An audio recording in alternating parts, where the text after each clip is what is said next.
Hey YouTubers, this is just a quick and dirty video that I'm recording as a response to a comment that another viewer posted on my channel. So I'm going to read it real quick and then I'll give my response. The comment is from lachsimzweifel, who writes, "Oh, I have to say your raw negatives look awful." Frowny face. "What film did you use with your Rodinal? I have to say as well that in my humble opinion, the excessive post-production with specialized digital tools like Silver Effects Pro is a bit contrary to the meaning of black and white film photography, at least to me. Isn't it the cool stock film look from different film types we want to achieve? Now everything is made up again, like digital." Another frowny face. So I'm glad he wrote this comment. I think it's a very interesting topic, and I'm happy to try to address it, at least from my point of view.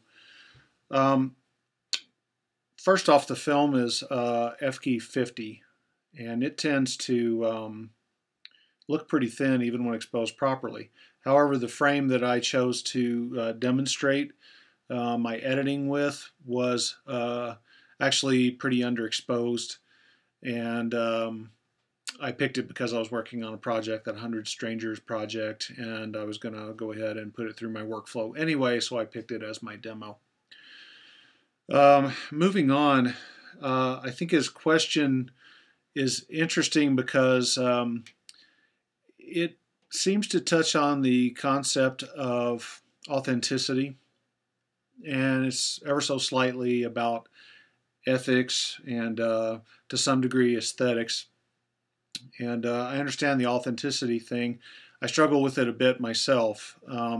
However, the simplest way to put this is there are two things you can do with a negative. You can either wet print it in a traditional optical wet darkroom, or you can scan it and post it to the web or print it on an inkjet. I don't have a wet darkroom, so I do what I can do, which is to scan and post to the web and print with an inkjet. There's a lot of similarities really between those things. It's really a technological difference. Printing in a wet darkroom, you have a lot of tools available to you to kind of make up for an imperfect negative. There's different contrast papers, there's different contrast filters you can apply, there are exposure techniques, there are development techniques, so on and so forth, all of these to achieve a better print. I don't have those available to me. What I do have available to me is a scanner, and what comes out of a scanner is not really always something that we would want to post to, say, Flickr or to send straight to a printer.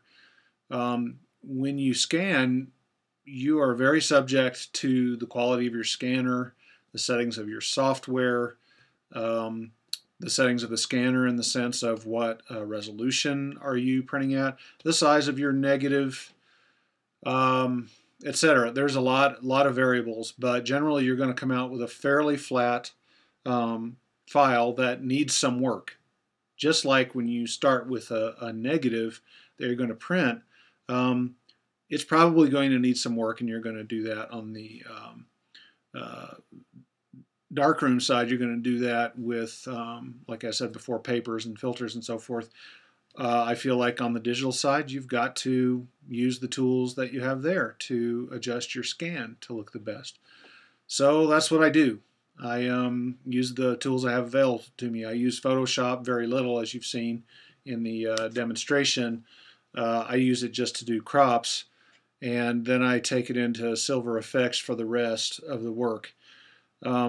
So to me, that's kind of the ethical thing. It's like I don't have much choice. So if you're going to go digital at all with your negative, you're going to have to use digital tools to adjust it to look good. On the aesthetic side, I definitely get that. You probably do lose, especially with the stuff that I do, the toning and so forth. You're going to lose some of the possibly the aesthetic qualities that the film stock has to start with. But honestly, I'm not as into that as I am into just shooting film cameras and kind of being in control of the production of the negative, and then getting the resulting scan and print from the scan to look the way I want it to. Not so much to make it look just like Tri-X exposed at 200 or 400 or FG 50. As soon as you get it into the digital domain, it's already not real. I mean, it's digital, so you do what you need to do with it to get the quality where you want it. So I happen to use Silver Effects to do that because I think that it's got some efficient operations that I can do quickly without taking gobs of time and effort to get the results I want. So there you have it. This has gone longer than I wanted it to already. Thanks for asking the question, and I'm happy to respond to questions like that if anyone wants to ask me others. And thanks for watching, and I'll talk to you later. Bye.